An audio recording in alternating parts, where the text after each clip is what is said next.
Farmers in Hartland, St. Catherine are bracing for relocation as lands they now occupy are reportedly earmarked for a new prison.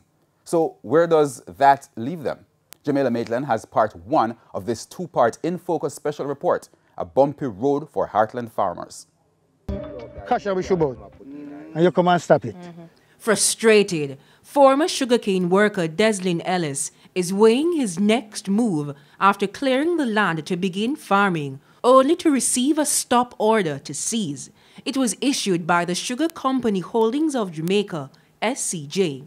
Now, about 2 acres of this land was being cleared for farming before it was disrupted by an SCJ representative who say the land is simply unavailable. But the farmers argue that they've been waiting for their land leases to be granted. The operation start and management from SCJ come and stop. So we not go no further. Them already identify place for us. Now we want to know where that place identify. You can't tell me. The SCJ manages the country's former sugar plantations. Executive Director Joseph Shakir says 300 acres of land in Hartlands will be used to build a prison. It's why he's insisting that the area be left bare. The government does plan, I don't know if you know, to build a correctional facility in the general environs. So part of our task is to make sure that these farmers operate on land not designated for that facility.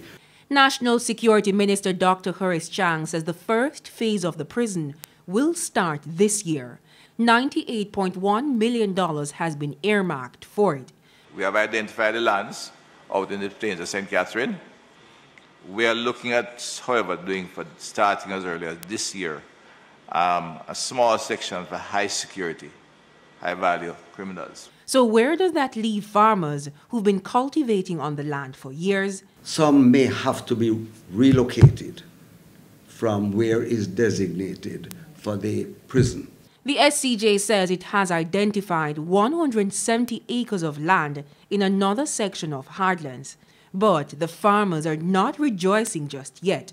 Instead, they're accusing the SCJ of unethical practices when granting land lease applications. It's pure nepotism and cronyism going on now. Friend help friend, friend I get land, relative I get. Even people from SCJ who's working with SCJ, they are getting land to lease, but under disguise by getting the land and put it in their relative and friend's name. But according to Mr. Shakir, former sugarcane workers are prioritized for farmlands.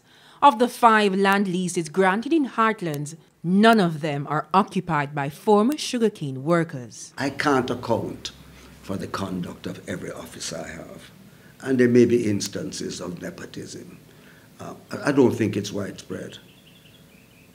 But the farmers will see that STJ will respond. And until that time comes, the farmers continue to occupy Hartlands. For Euclid Davis, farming is his livelihood, and it has been so since he was 16 years old. Now in his 60s, he argues that he's not leaving without a lease. Me not leave, me don't know for the rest, but me not left. 9 miles every day, morning and evening, bicycle not fail me. In part 2 of A Bumpy Road, we hear the plans the SCJ has for the farmers. Jamaica Maitland, TVJ News.